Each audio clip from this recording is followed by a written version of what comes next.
Hi hello welcome to my channel. കരുത്തി കിളിക്കൂടിൻ്റെ പുതിയൊരു എപ്പിസോഡ് നോക്കിയാലോ? അപ്പോൾ ആരെങ്കിലും ആദ്യമായിട്ടാണ് എൻ്റെ ചാനൽ കാണുന്നതെങ്കിൽ ഒന്ന് സബ്സ്ക്രൈബ് ചെയ്ത് സപ്പോർട്ട് ചെയ്യാൻ മറക്കരുതേ. അങ്ങനെ നമ്മൾ നിധിയുടെ ഓഫീസിൽ നിന്ന് MDയും ദിവ്യയൊക്കെ വന്നിട്ടുണ്ടായിരുന്നു. അന്നേരം അവരെ നല്ല രീതിയിലാണ് സുഭാഷ് ചേട്ടനും അനിയന്മാരൊക്കെ ട്രീറ്റ് ചെയ്യുന്നത് കേട്ടോ. നമ്മളെ സുധീഷിനാണെങ്കിൽ ചെറിയൊരു കണ്ണുകടിയൊക്കെ ഉണ്ട്.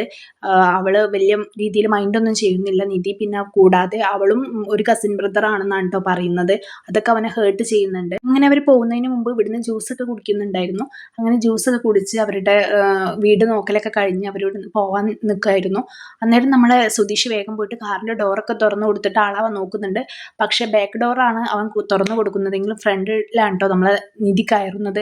അതൊക്കെ അവന് ഭയങ്കരമായിട്ട് അസൂയ ഉണ്ടാക്കുന്നുണ്ട്. കാരണം MDയുടെ കൂടെ ഫ്രണ്ടിൽ ഇരുന്നിട്ടാണ് നിധി പോകുന്നത്. അതൊക്കെ ആലോചിക്കുമ്പോൾ അവന് ടെൻഷൻ ഉണ്ട് കേട്ടോ. അങ്ങനെ അവർ പോയി കഴിഞ്ഞതിന് ശേഷം സുഭാഷ് ചേട്ടൻ്റെ അടുത്ത് ഇങ്ങനെ പരാതിയും പരിഭവമൊക്കെ പറയുന്നുണ്ട്.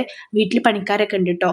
അതിൻ്റെ ഇടയിൽ കൂടെ സുഭാഷ് ചേട്ടനെ തിരക്കിനിടയിൽ പോയി വിളിക്കുന്നുണ്ട്. സുഭാഷ് ചേട്ടൻ ഒന്ന് ഇവിടെ വരുമോ, നിങ്ങളെല്ലാവരെയും അവള് ഭയങ്കരമായിട്ട് സ്നേഹിക്കുന്നുണ്ട്, നിങ്ങളെയൊക്കെ സഹോദരന്മാരായിട്ട് കാണുന്നുണ്ട്, പക്ഷേ ഞാൻ മാത്രം ഒരു അന്യൻ എന്നൊക്കെ പറയുന്നുണ്ട്. അന്നേരം സുഭാഷ് ചേട്ടൻ പറയുന്നത് ഞങ്ങളെ കാണുന്നത് പോലെയല്ല എന്തായാലും നിന്നെ കാണുന്നത്, എന്തായാലും നിനക്കൊരു സ്പെഷ്യൽ ഇതുണ്ടെന്ന് പറയുമ്പോൾ എന്നെ അങ്ങനെയല്ല, എന്നെ ഒരു അന്യനായിട്ടാണ് കാണുന്നത്, അവൾക്ക് എന്നോട് മാത്രം എന്താ ഇങ്ങനെ, എല്ലാവരോടും അവൾ പറയുന്നത് ഞാൻ ഹസ്ബൻഡാണെന്നാണ്, പക്ഷെ ഓഫീസിൽ മാത്രം ഞാൻ അവളുടെ കസിനാണെന്ന് പറഞ്ഞു. അതെന്ത് മര്യാദയാണെന്നൊക്കെ ചോദിക്കുമ്പോൾ സുഭാഷ് ചേട്ടൻ പറയുന്നുണ്ട് കേട്ടോ, അവളുടെ കണ്ണിൽ ഒരിക്കലും നീ അവളുടെ ഹസ്ബൻഡ് അല്ല, അതുകൊണ്ടാണ് അവൾ അങ്ങനെ പറഞ്ഞത്. പിന്നെ മറ്റുള്ളവരുടെ മുന്നിൽ ഹസ്ബൻഡാണെന്ന് പറയുന്നത് നമുക്കൊരു നാണക്കേട് വേണ്ടാന്ന് വെച്ചിട്ടാണ്. പക്ഷെ ഓഫീസിൽ അങ്ങനെ പോയി പറയാൻ പറ്റില്ലല്ലോ. അവളതൊരു കല്യാണമായിട്ട് കണ്ടാലല്ലേ ഓഫീസിൽ അത് അവതരിപ്പിക്കേണ്ട ആവശ്യമുള്ളൂ. അവൾ അങ്ങനെ കണ്ടിട്ടില്ല, അതുകൊണ്ടാണ് അങ്ങനെ പറഞ്ഞതെന്നൊക്കെ പറയുന്നുണ്ട് കേട്ടോ. ഇതൊക്കെ കേൾക്കുമ്പോൾ നമ്മളെ സുധീഷിന് ഭയങ്കരമായിട്ട് വിഷമാവുന്നുണ്ട്.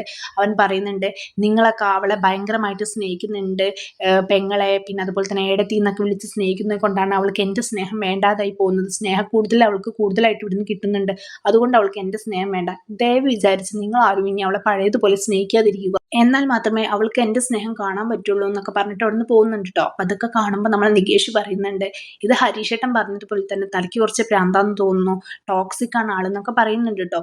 എന്തായാലും കുറച്ച് ടോക്സിക് തന്നെയാണ്. കാരണം അവളുടെ MDയുമായിട്ട് ഒരു സംശയം നമ്മളെ സുധീഷിനുണ്ട് കേട്ടോ. സംശയമില്ലെന്ന് പറയുന്നുണ്ടെങ്കിലും സംശയാസ്പദമായിട്ട് വീണ്ടും സംസാരിക്കുന്നുണ്ട്. അവളുടെ MDയുമായിട്ട് ഫ്രീ ആയിട്ട് സംസാരിക്കുന്നത് നമ്മളെ സുധീഷിന് അത്ര പിടിച്ചിട്ടില്ല.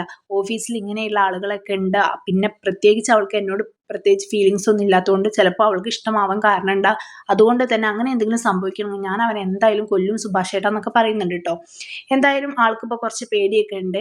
നമ്മളെ നിധി ഓഫീസിലൊക്കെ പോയി, പിന്നെ അതുപോലെ തന്നെ ഓഫീസിൽ നിന്ന് MD വീട്ടിലേക്കൊക്കെ വന്നതൊന്നും നമ്മളെ സുധീഷിന് അത്ര പിടിച്ചിട്ടില്ല. അതുകൊണ്ട് ആ ഒരു സംശയത്തിലാണ് ആളിപ്പോൾ നിൽക്കുന്നത്. അതൊരു ടെൻഷനും കൂടിയുള്ള വഴിയായിട്ടുണ്ട് കേട്ടോ. ആ ഒരു പരിഭവവും പരാതിയൊക്കെയാണ് ഇപ്പം സുഭാഷ് ചേട്ടൻ്റെ അടുത്ത് സംസാരിച്ചുകൊണ്ടിരിക്കുന്നത്. എന്നാൽ തന്നെ കസിൻ എന്ന് പറഞ്ഞാൽ നിധിയുടെ നാവ് കൊണ്ട് തന്നെ ഹസ്ബൻഡാണെന്ന് പറയിപ്പിക്കുന്ന നമ്മളെ സുധീഷ് പറയുന്നുണ്ട് കേട്ടോ. ഒരു 6 മാസം കൊണ്ട് ഞാൻ അങ്ങനെ പറയിപ്പിക്കും, നോക്കിക്കോ എന്നൊക്കെ പറഞ്ഞ് വെല്ലുവിളിക്കുന്നുണ്ട് ആള്. എന്തായാലും നമുക്ക് നോക്കാം നമ്മളെ നിധി അങ്ങനെ പറയോ ഇല്ലേന്നൊക്കെ. അങ്ങനെ അതൊക്കെ കഴിഞ്ഞ് നമ്മളെ നീതുവിനെയും ഹരീഷിനെയും ആണ് കേട്ടോ കാണിക്കുന്നത്. ഹരീഷിൻ്റെ ഷോപ്പിൽ വന്നിരുന്നിട്ട് നീതു സംസാരിക്കുന്നുണ്ട്. വീട്ടിൽ നിന്ന് വഴക്കായിരുന്നു, ഇഡ്ഡലി വഴക്കായിരുന്നു. അമ്മ എനിക്ക് ഇഡ്ഡലിയാണ് ഉണ്ടാക്കി തന്നത്, എനിക്കാണെങ്കിൽ ഇഡ്ഡലി ഭയങ്കര വെറുപ്പാണ്, എനിക്കത് ഇഷ്ടമല്ല, അതുകൊണ്ട് ഞാൻ ഇഡ്ഡലി എടുത്ത് എറിഞ്ഞു, അത് അമ്മയ്ക്ക് കൊണ്ടു. അന്നേരം ഭയങ്കര പ്രശ്നമായി. അങ്ങനെ അച്ഛൻ പോയി കടയിൽ പോയിട്ട് അപ്പവും കറിയും മേടിച്ചു കൊണ്ടുവന്നു. അതിന് വേണ്ടിയിട്ടായിരുന്നു എൻ്റെ വാശി, ഞാൻ ഭയങ്കര വാശിക്കാരിയാണെന്നൊക്കെ നമ്മളെ നീതു ഇങ്ങനെ പറഞ്ഞുകൊണ്ടിരിക്കുന്നുണ്ട് കേട്ടോ. അവൾ പിടിവാശിക്കാരിയാണ്, അവൾ പറഞ്ഞത് സാധിപ്പിക്കും എന്നൊക്കെ ഇങ്ങനെ സ്വയം നെഗറ്റീവ് ഇങ്ങനെ പറഞ്ഞുകൊണ്ടിരിക്കുന്നുണ്ട്. പക്ഷെ അതൊരു അഭിമാനത്തോട് കൂടിയിട്ടാണ് ആൾ ഹരീഷിൻ്റെ അടുത്ത് പറയുന്നത്. ഇതൊക്കെ കേൾക്കുമ്പോൾ ഹരീഷ് പറയുന്നുണ്ടാവോ അതൊക്കെ എനിക്ക് മനസ്സിലായി, താൻ പറഞ്ഞത് സാധിപ്പിക്കുന്നുള്ള കാര്യം എനിക്ക് മനസ്സിലായി എന്ന് ഹരീഷ് തിരിച്ചു പറയുന്നുണ്ട് കേട്ടോ. പിന്നെ അവൾ പറയുന്നുണ്ട് അവളെ ചേട്ടനെയും അവളെയും 2 കണ്ണിലൂടെയാണ് അമ്മ കാണുന്നത്. അതായത് ചേട്ടന് ഇഷ്ടപ്പെട്ടത് വേഗം അമ്മ ഉണ്ടാക്കി കൊടുക്കും, ഞാൻ പറഞ്ഞാൽ അങ്ങനെയല്ല, അത് പാടില്ലല്ലോ, ജെൻഡർ ഡിസ്ക്രിമിനേഷൻ എനിക്കിഷ്ടമല്ല, അതുകൊണ്ട് ഞാൻ അതിന് വേണ്ടിയിട്ട് നല്ല പരാതിപ്പെടും, പിന്നെ ഞാൻ അടി ഉണ്ടാക്കും എന്നൊക്കെ അവൾ പറയുന്നുണ്ട് കേട്ടോ. അപ്പം അതിനെക്കുറിച്ച് എനിക്ക് വലിയ അറിവില്ല എന്ന് ഹരീഷ് പറയുന്നുണ്ട്. കാരണം എനിക്ക് വീട്ടിൽ സിസ്റ്റേഴ്സ് ഒന്നും ഇല്ലാത്തതുകൊണ്ട് അതിനെക്കുറിച്ച് അറിവില്ല എന്നൊക്കെ പറയുന്നുണ്ട്. എന്തായാലും ആ വീട്ടിലേക്ക് വരുമ്പോൾ എനിക്കൊരു സന്തോഷമുണ്ട്. അവിടെ പെണ്ണുങ്ങളൊന്നും ഇല്ലാത്തതുകൊണ്ട് നിങ്ങൾ ആണുങ്ങളൊക്കെ പണിയെടുക്കുന്നവരായതുകൊണ്ട് ഞാൻ ഇവിടെ കഷ്ടപ്പെടുന്ന പോലെ അവിടെ വന്ന് കഷ്ടപ്പെട്ടിട്ടുണ്ടല്ലോ എന്നുള്ള ഒരു ഇത് എനിക്കുണ്ടെന്നൊക്കെ നീതു പറയുന്നത് കേട്ടോ. അങ്ങനെ അവർ ഓരോന്ന് സംസാരിച്ചുകൊണ്ടിരിക്കുമ്പോഴാണ് നമ്മളെ നീതുവിൻ്റെ അച്ഛൻ ഓട്ടോയിൽ വരുന്നുണ്ട്. വന്നവർ സംസാരിക്കുന്നത് കാണുന്നുണ്ട്. നീതുവിനെ ചീത്ത വിളിക്കുന്നുണ്ട് കേട്ടോ. നിന്നോട് ഞാൻ എത്ര പ്രാവശ്യം പറഞ്ഞിട്ടുണ്ട് ഇവനോട് വന്ന് സംസാരിക്കരുതെന്ന്, നീ എന്തിനാ ഇവിടേക്ക് വന്നതെന്നൊക്കെ ചോദിക്കുമ്പോൾ അവൾ പറയുന്നുണ്ട് ഞാൻ വണ്ടിയുടെ സർവീസിന് വന്നതെന്ന് പറയുന്നുണ്ട് കേട്ടോ. എന്നിട്ട് വണ്ടി എവിടെയെന്ന് ചോദിക്കുമ്പോൾ അത് ഞാൻ ഇവിടെ എത്തിയപ്പോഴാണ് ഓർത്തതെന്ന് പറയുമ്പോൾ നീ എന്താ ആളെ കളിപ്പിക്കുകയാണോ എന്ന് ചോദിക്കുന്നുണ്ട് കേട്ടോ. എന്തായാലും ഹരീഷുമായിട്ടുള്ള ബന്ധം അവളുടെ അച്ഛന് ഇഷ്ടമല്ല, പക്ഷെ അച്ഛൻ്റെ അടുത്തും ഭയങ്കര സ്ട്രോങ് ആയിട്ടാട്ടോ നീതു സംസാരിക്കുന്നത്. അച്ഛൻ ഇവിടെ വന്ന് വെറുതെ സമയം കളയണ്ട, എനിക്ക് ഹരീഷിനെ ഇഷ്ടമാണെന്നുള്ള കാര്യം അച്ഛനറിയാലോ, അതുകൊണ്ട് വന്ന സ്ഥിതിക്കും കുറച്ച് സംസാരിച്ചിട്ടേ വരുന്നുള്ളൂ എന്നൊക്കെ പറയുമ്പോൾ അച്ഛൻ നിർബന്ധിക്കുന്നുണ്ട്. പക്ഷെ നീ എന്തായാലും വീട്ടിലേക്ക് തന്നെ വാ, എന്നിട്ട് തരാം ബാക്കിയുള്ള കാര്യം എന്ന് പറയുമ്പോൾ അത് എൻ്റെയും കൂടി വീടല്ലേ, അപ്പോൾ പിന്നെ എനിക്ക് അങ്ങോട്ട് വരാതിരിക്കാൻ പറ്റില്ലല്ലോ എന്നൊക്കെ കേട്ടോ അച്ഛനോട് പറയുന്നത്. പോകുന്നതിന് മുമ്പ് അച്ഛൻ ഹരീഷിനെ ഒന്ന് വെല്ലുവിളിക്കുന്നുണ്ട് കേട്ടോ, നിനക്കുള്ളത് ഞാൻ വെച്ചിട്ടുണ്ട് എന്നൊക്കെ പറഞ്ഞിട്ട്. അന്നേരം ഹരീഷിനോടും നമ്മളെ നീതു പറയുന്നത്, അച്ഛൻ ഈ പറയുന്നൊന്നും കേട്ട് ഹരീഷ് പേടിക്കാൻ നിൽക്കണ്ട, അച്ഛനൊന്നും ചെയ്യില്ല എന്നൊക്കെ കേട്ടോ പറയുന്നത്. എന്തോ അച്ഛൻ്റെ അടുത്ത് ഭയങ്കര ഫ്രീഡത്തോട് കൂടിയിട്ടാണ് നീതു സംസാരിക്കുന്നത്. അവൾക്ക് യാതൊരുവിധ പേടിയോ കാര്യങ്ങളോ ഒന്നും ഇല്ലാതെ. എന്തായാലും അച്ഛൻ തൽക്കാലം അവിടെ നിന്ന് പോയിട്ടുണ്ട്. അന്നേരം ഹരീഷ് ചോദിക്കുന്നുണ്ട് കേട്ടോ നീതുവിൻ്റെ അടുത്ത്, എന്താ നിനക്ക് ഇത്ര ധൈര്യം എന്ന്. അന്നേരം അവൾ പറയുന്നുണ്ട്, ധൈര്യം കാണിച്ചില്ല എന്നുണ്ടെങ്കിൽ ഞാനിപ്പോൾ അച്ഛൻ്റെ കൂടെ പോകേണ്ടി വന്നേനെ, അതുകൊണ്ടാണ് ഇങ്ങനെ പറഞ്ഞത്, പിന്നെ അച്ഛനല്ലേ അതൊക്കെ നമുക്ക് ശരിയാക്കാം, നമുക്ക് എന്തായാലും സംസാരിക്കാമെന്ന് പറഞ്ഞിട്ട് വീണ്ടും അവരിരുന്ന് സംസാരിക്കുകയാണ് ചെയ്യുന്നത്. എന്തായാലും നീതുവിൻ്റെ കാര്യത്തിൽ അച്ഛന് തീരെ താല്പര്യമില്ല. പക്ഷെ നീതുവിൻ്റെ സ്വഭാവം വെച്ച് അവളിത് നടത്തിപ്പിച്ചിട്ടേ ഒതുങ്ങൂ എന്ന് തോന്നുന്നു. അതൊക്കെ നമുക്ക് വെയിറ്റ് ചെയ്ത് നോക്കാം. എന്തായാലും നമ്മുടെ ഭാസ്കരൻ അച്ഛൻ നല്ല വെള്ളമടിച്ച് വീട്ടിൽ ഭയങ്കരമായിട്ട് പാട്ടും പാടിയൊക്കെ ഇരിക്കുന്നുണ്ട് കേട്ടോ. പാട്ടിൻ്റെ വരികൾ ആരെ എഴുതിയതാന്ന് പോലും നമ്മളെ ഭാസ്കരൻ അച്ഛൻ പറയുന്നുണ്ട്. ഇതൊക്കെ കേട്ടപ്പോൾ നമ്മളെ നിധി ചോദിക്കുന്നുണ്ട് കേട്ടോ, എങ്ങനെയാ അച്ഛൻ ഇങ്ങനെ ആയിപ്പോയത്, ഇത്രയും വിവരം ഉണ്ടായിട്ടെന്ന്. അപ്പം എന്താ ഇങ്ങനെ ചോദിക്കാൻ കാരണം, എനിക്കെന്താ അപ്പോൾ പ്രശ്നം എന്ന് ചോദിക്കുമ്പോൾ അതല്ല, മക്കളുടെ അടുത്ത് യാതൊരുവിധ വിലയില്ലാതെ നിൽക്കുന്നുണ്ടല്ലോ അതാണെന്ന് പറയുന്നുണ്ട് കേട്ടോ. അപ്പം അന്നേരം നമ്മുടെ ഭാസ്കരൻ അച്ഛൻ പറയുന്നത്, നമുക്കുള്ള വില നമ്മൾ തന്നെയാണ് കൽപ്പിക്കേണ്ടത്, അല്ലാതെ മറ്റുള്ളവർ തരുമെന്ന് നമ്മൾ വിചാരിക്കരുത്. അത് അങ്ങനെ വെച്ച് നോക്കുകയാണെന്നുണ്ടെങ്കിൽ ഈ കേരള സംസ്ഥാനത്തിൽ എനിക്കുള്ള അത്ര വില വേറെ ആർക്കും ഇല്ല എന്നൊക്കെ പറയുന്നുണ്ട് കേട്ടോ. എന്തായാലും സ്വയം ഭയങ്കര കോൺഫിഡൻസ് ഉണ്ട് അച്ഛന്, ഭയങ്കരമായിട്ട് പൊക്കിയടിച്ചൊക്കെ പറയുന്നുണ്ട്. എന്തായാലും നിധി കുറച്ച് അച്ഛൻ്റെ അടുത്ത് സംസാരിക്കാനാണ് വന്നതെന്ന് പറയുന്നുണ്ട് കേട്ടോ. അച്ഛൻ ഈ വീട്ടിൽ നല്ല രീതിയിൽ കഴിയണമെന്ന് ആഗ്രഹമില്ല, നല്ല സന്തോഷത്തോടു കൂടി അച്ഛനും മക്കളൊക്കെ ഒരുമിച്ചിരുന്ന് അങ്ങനെ കഴിയണമെന്ന് ആഗ്രഹമില്ല എന്നൊക്കെ ചോദിക്കുന്നുണ്ട്.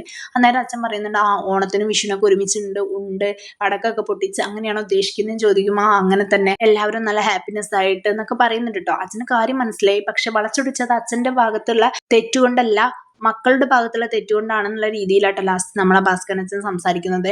അച്ഛൻ മക്കളെ വളർത്തിയത് ഭയങ്കര ഫ്രീഡത്തോട് കൂടിയിട്ടാണ്. ഈ പക്ഷികളൊക്കെ അവരുടെ മക്കളെ വളർത്തുന്നത് അത് ഇത് ചെയ്യുന്ന പറഞ്ഞിട്ടല്ലല്ലോ, ഭയങ്കര ഫ്രീഡത്തിലല്ലേ. ഞാൻ എൻ്റെ മക്കളെ വളർത്തിയതും അതുപോലെ തന്നെയാണ്, വേണമെങ്കിൽ പഠിച്ചോട്ടെ, വേണമെങ്കിൽ വളർന്നോട്ടെ, അങ്ങനെയൊക്കെയാണ് ഞാൻ വിചാരിച്ചത് എന്നൊക്കെ പറയുന്നുണ്ട് കേട്ടോ.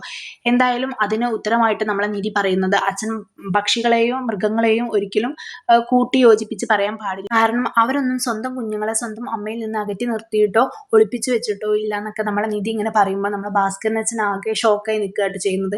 കാരണം ഭാസ്കരൻ അച്ഛനെ സംബന്ധിച്ച് മക്കൾ അങ്ങനെയാണല്ലോ വളർന്നത്. കാരണം നികേഷിൻ്റെ അമ്മയെ ഏതാണെന്നുള്ളത് അറിയില്ല, പിന്നെ അതുപോലെ തന്നെ അമ്മയിൽ നിന്ന് അകറ്റിയിട്ടാണ് താമസിക്കുന്നത്. അപ്പം മൃഗങ്ങളൊന്നും അങ്ങനെയല്ല ചെയ്യുന്നതെന്ന് ഉദ്ദേശിച്ച് പറയുന്നുണ്ട് കേട്ടോ. അത് അച്ഛനെ സംബന്ധിച്ച് ഭയങ്കര ഷോക്കായിപ്പോയി. അങ്ങനെ അച്ഛൻ അന്തം വിട്ട് നിൽക്കുകയായിട്ട് ചെയ്യുന്നത് നിധിയുടെ ഈ സംസാരത്തിന് മുന്നിൽ. എന്തായാലും നമുക്ക് ഇനി എന്തൊക്കെയാണ് സംഭവിക്കാൻ പോകുന്നതെന്ന് വെയിറ്റ് ചെയ്ത് കാണാം. നമ്മളെ ഹരീഷിൻ്റെയും നീതുവിൻ്റെയും പ്രണയത്തിൽ എന്തൊക്കെയോ അപാകതകൾ സംഭവിക്കാൻ വേണ്ടിയിട്ട് പോകുന്നുണ്ട്. അതുപോലെ തന്നെ നമ്മുടെ സുധീഷിൻ്റെയും നിധിയുടെയും കാര്യത്തിൽ എന്തൊക്കെയോ വലിയ വലിയ കാര്യങ്ങളൊക്കെ നടക്കാൻ വേണ്ടിയിട്ട് പോകുന്നുണ്ട്. ഇത്രയും കാലം സുധീഷിന് ഒരിക്കലും നിധിയെ ഒരു സംശയാസ്പദമായിട്ട് കണ്ടിട്ടില്ലായിരുന്നു. പക്ഷേ ഇനി അങ്ങോട്ട് ഫുള്ള് സംശയാസ്പദമായിട്ടുള്ള കാര്യങ്ങൾ നടക്കാൻ വേണ്ടിയിട്ട് പോകുന്നത് സുധീഷും നിധിയും തമ്മിലുള്ള ഡിവോഴ്സ് എത്രയും പെട്ടെന്ന് ആക്കണമെന്ന് പറഞ്ഞതും, അതുപോലെ തന്നെ ഓഫീസിലെ ഈ കാര്യങ്ങളൊക്കെ വെച്ച് നോക്കുമ്പോൾ എന്തൊക്കെയോ സംഭവിക്കാൻ പോകുന്നതെന്ന് സുധീഷ് തെറ്റിദ്ധരിക്കുന്നുണ്ട്. എന്തായാലും സുധീഷിന്റെ സംശയം ശരിയാണോ അതോ അവന്റെ വെറും തെറ്റിദ്ധാരണയാണോ ഇല്ലേ എന്നൊക്കെ നമുക്ക് വെയിറ്റ് ചെയ്ത് കാണാം. ആരെങ്കിലും എൻ്റെ ചാനൽ സബ്സ്ക്രൈബ് ചെയ്യാതെയാണ് കാണുന്നതെങ്കിൽ ഒന്ന് സബ്സ്ക്രൈബ് ചെയ്ത് സപ്പോർട്ട് ചെയ്യാൻ മറക്കരുത്. ഇതുപോലുള്ള റിവ്യൂസിനായിട്ട് എൻ്റെ ഈ ചാനൽ ഒന്ന് ഫോളോ ചെയ്യുക. ബൈ.